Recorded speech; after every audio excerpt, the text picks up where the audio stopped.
नमस्कार दोस्तों, मैं कुमार गौरव आप सभी को अपने YouTube channel SR fish farm में हार्दिक स्वागत करता हूं, नमस्कार करता हूं। दोस्तों, पिछले वीडियो में हमने आपको बताया था कि बिग हेड मछली को कैसे 2 महीनों में 1 केजी किया जाए। दोस्तों, आज हम बिग हेड मछली को खिलाएं क्या,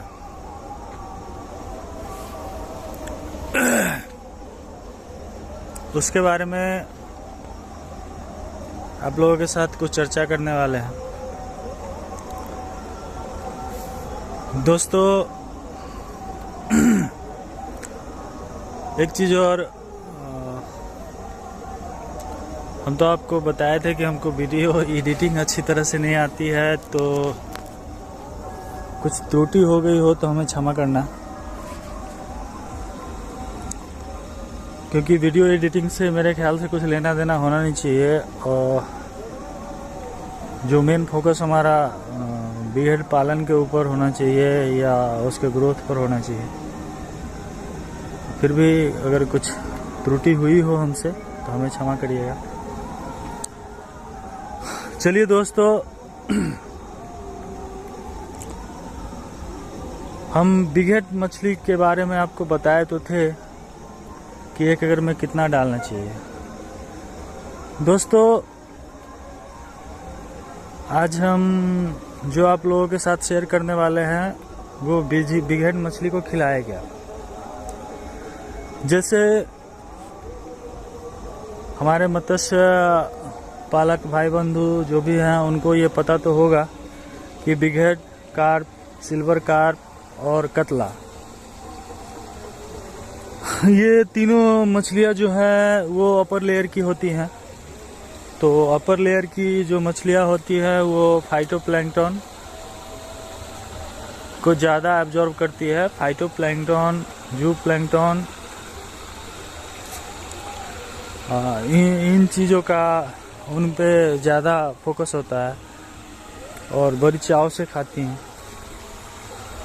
तो दोस्तों, सबसे पहले तो एक चीज़ ध्यान में रखने वाली बात जो है, सो बिग हेड कार्प और सिल्वर कार्प, जो ये दोनों हमारी मछलियां हैं, वो फ्लोटिंग फीड वगैरह नहीं खाती है। आप यानी कि बाहर से किसी भी प्रकार का चारा देंगे तो वो नहीं खाएंगे। हाँ, आप अगर मछली पालन करते हैं, थोड़ा बहुत भी आपके पास इसके बारे में नॉलेज होगा, तो आप देखते होइएगा कि जब हम फ्लोटिंग फीड जब छोड़ते हैं पानी की में, तो होता क्या है कि उसके इर्द गिर्द बिग हेड मछलियाँ घूमती हुई दिखाई देती है, लेकिन एक्चुअली में वो खाती नहीं है, डायरेक्ट फीडिंग वो नहीं करती है। तो हम खिलाएं क्या उसको?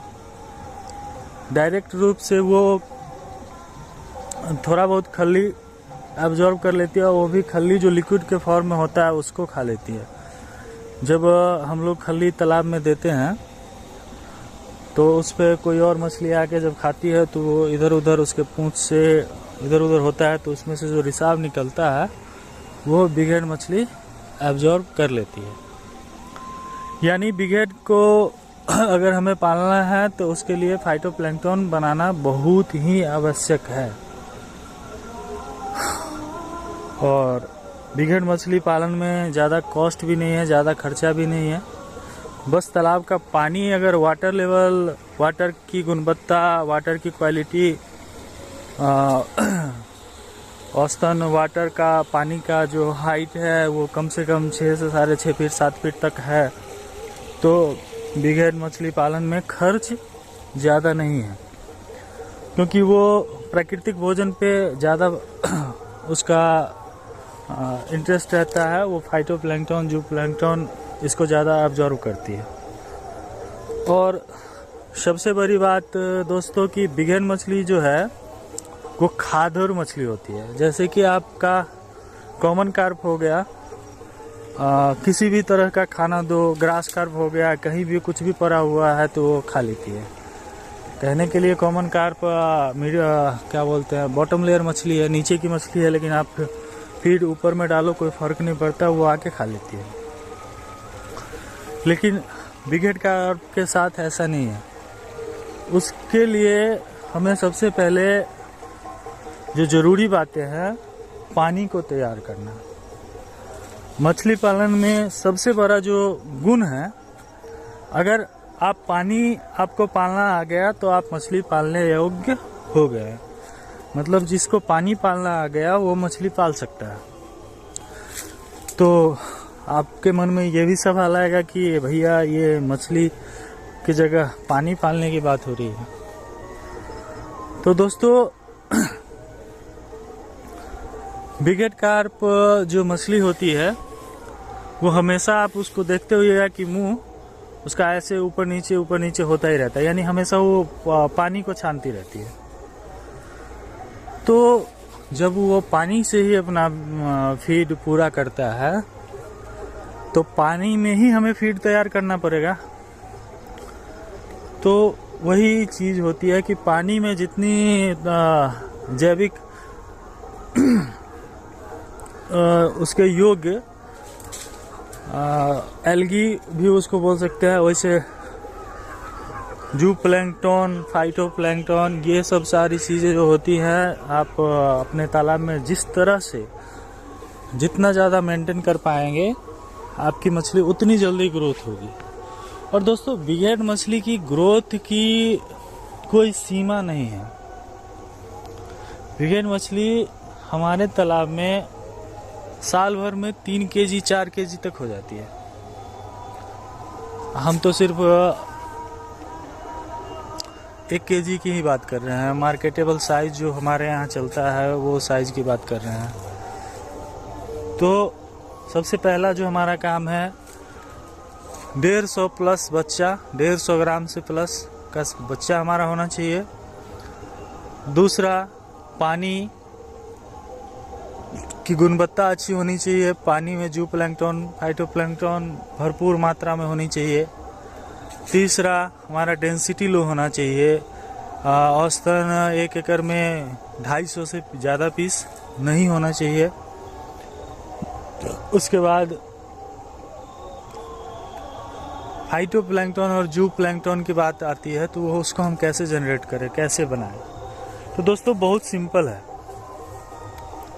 यदि आप बिग हेड मछली पालन कर रहे हैं तो बहुत मतलब समझिए कि बिग हेड मछली 1 केजी का जो तैयार होता है उसमें मैक्सिमम खर्च जो आता है उसका मेरे ख्याल से 30 रुपए की मछली और 30 रुपए का भोजन। 30 रुपए का भोजन काफ़ी हो गया, ज़्यादा ही हो गया।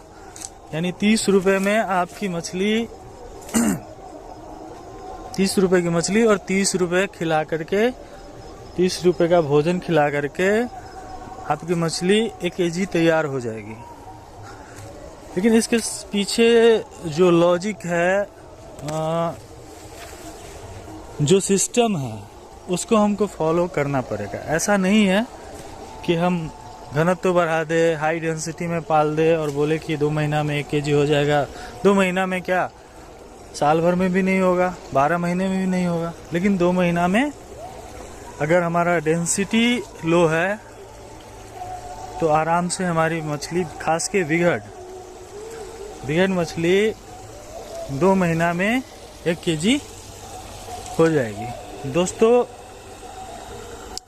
तो बात अब यहाँ पे आती है, आपके मन में सवाल ये होता होगा, उठ रहा होगा कि जू प्लैंकटन और फाइटोप्लैंकटन बनाए हम कैसे। दोस्तों बहुत ही सिंपल तरीका है। पहला तो जो आसान सा एक तरीका है वो है कि अपने तालाब को फर्मेंटेशन करिए। फर्मेंटेशन करने का जो तरीका है बहुत आसान है। किसी भी तरह से आप कोई भी चीज़ अगर तालाब में डालते हैं तो वो धीरे धीरे फर्मेंट ही होता है। लेकिन अगर बाहर से हम लोग अगर उसको बना के देते हैं, जैसे 1 एकड़ का आपका वाटर एरिया है, उसमें हर 15 डेज पे 20 केजी यूरिया, 20 केजी DAP और 50 केजी खल्ली हर 15 दिन पे, इस तीनों को फुला के 24 से 48 घंटा उसको फूलने दीजिए। उसमें आप चाहे तो थोड़ा सा मिनरल मिक्सचर भी वगैरह भी डाल सकते हैं, अन्यथा उसकी भी ज़रूरत नहीं है। हमको फाइटोप्लैंक्टन रेज करना है, जू प्लैंक्टन रेज करना है, तो उसके लिए 20 केजी यूरिया, 20 केजी DAP प्रति एकड़ हर 15 दिन पे हमको इसका प्रयोग करना है। प्रयोग यह ऐसे करना है कि आज हमको एक ड्राम लेना है, उसमें 60 से 70 80 लीटर पानी भरना है, उसमें 20 KG urea, 20 KG DAP, 50 kilo खल्ली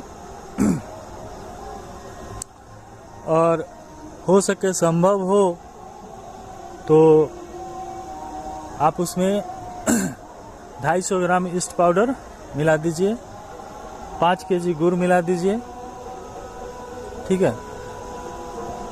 इतना यदि आपके पास संभव हो तो इतना कॉस्ट कितना आता है? किसी भी राज्य में आप होंगे तो यूरिया का कीमत लगभग 6 रुपये केजी है, DAP का कीमत लगभग 24-25 रुपये केजी है ना। खल्ली आपको 28-30 रुपये केजी मिल जाएगी। ईस्ट पाउडर अपनी अपनी कंपनी है, 400 रुपये से 800-900 रुपये तक की आती है। गुड़ जैगरी 50 रुपये केजी, 40 रुपये केजी। अगर वो भी कोई ख़राब गुड़ मिल जाए तो पिघला हुआ कहीं किसी के पास मिल जाए तो 40 रुपये 30 रुपये भी दे देगा। तो औसतन हम मानते हैं कि लमसम 1500 से 2000 रुपया पर 15 दिन पे अगर हम खर्च कर सकते हैं एक तालाब पर 1 एकड़ में, तो इस खर्च को बहुत ही नॉर्मल खर्च बोला जा सकता है, क्योंकि ये खर्च कोई ज़्यादा खर्च हुआ नहीं। हमको करना इस तीनों मतलब चारों चीज़ को एक साथ एक ड्रम में रख देना है। आज रखिए, 24 घंटा बाद, 24 आवर्स, 24 घंटों के बाद उसको क्या करना है कि अच्छा से उसको पतला सा घोल बनाइए और उसको बाल्टीन मग के सहायता से पूरे तालाब में चारों तरफ से छिड़काव करिए। कोई इसमें ज़्यादा, अगर 15 दिन में आपका कोई एक लेबर तो लगेगा भी नहीं ना। 1 से 1.5 घंटा में 1 एकड़ में कोई भी आप खुद, अगर आपके पास ज़्यादा एरिया है तो आपके पास ऑलरेडी लेबर होगा, कम एरिया है तो लेबर रखने की ज़रूरत नहीं है। आप इतना करिए, आपके तालाब में आप देखिएगा नेक्स्ट 2 से 3 दिन बाद जाके देखिएगा तो आपका तालाब में भोजन बहुत ही अच्छी मात्रा में डेवलप हो जाएगा। उससे भी आसान तरीका है जो मैं प्रयोग करता हूँ। अगर आप ये सारी चीज़ें को फुलाने में सक्षम नहीं है, एक साथ मिक्स करके घोलने में सक्सेस नहीं है, तो एक काम करिए, यूरिया और DAP को एक साथ मिलाइए और उसमें छिटवा दीजिए, तालाब में छिटवा दीजिए। पूरे तालाब में एक लेबर को रखे और उसको छिटवा दीजिए। लेकिन वो ज़्यादा बेहतर तरीका नहीं है, ये तो प्रयोग के लिए किया जा सकता है, लेकिन जो मेन जो तरीका है वो यही है कि आप इस सभी चीज़ों को मिलाकर फुलाएं। और एक बड़ा प्रॉब्लम ये भी है, कहने के लिए तो कहा जाता है कि कम से कम 4 दिन 5 दिन सराइए, लेकिन 4-5 दिन सराने के बाद आप उसे झेल नहीं पाओगे, या हम भी झेल नहीं पाते हैं, क्योंकि बदबू ज़्यादा होता है, कीड़ा फट जाता है ना। तो इसलिए उसको झेलना थोड़ा सा मुश्किल है।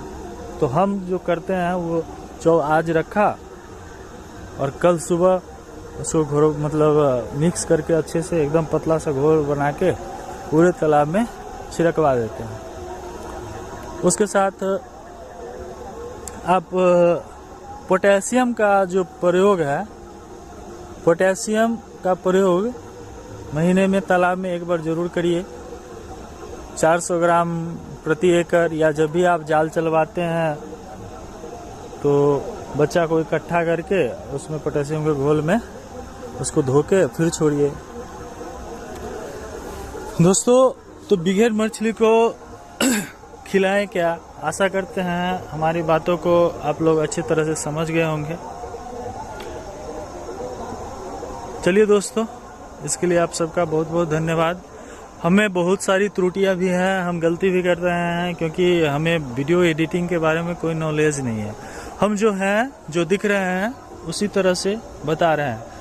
हम नहीं चाहते हैं कि आप बरगला जाए, आपका प्रयोग सही ना हो। इसलिए दोस्तों हम ये नहीं चाहते हैं कि आप लोग बरगला जाए, क्योंकि सिंपल है। आप लोग चाहिएगा तो शायद सपोर्ट करिएगा भी, अच्छा लगेगा। चलिए दोस्तों, नमस्कार। नेक्स्ट वीडियो में हम बात करेंगे कि 1 एकड़ वाटर एरिया में हम कितना मछली छोड़ें और सही डेंसिटी क्या है, कितनी होनी चाहिए। ठीक है दोस्तों, नमस्कार, धन्यवाद। दोस्तों मेरा सपोर्ट करिए, मेरे चैनल को सब्सक्राइब करिए। धीरे धीरे ये जो सारी त्रुटियां हैं सब दूर हो जाएंगी, और त्रुटियां, गलतियां जो भी है वो सब आप लोग चाहेंगे तो सब ठीक हो जाएगा धीरे धीरे। क्योंकि हमें मौका चाहिए, मौका मिलेगा तभी तो हम किसी को कुछ बता पाएंगे। आप लोग सपोर्ट करिए।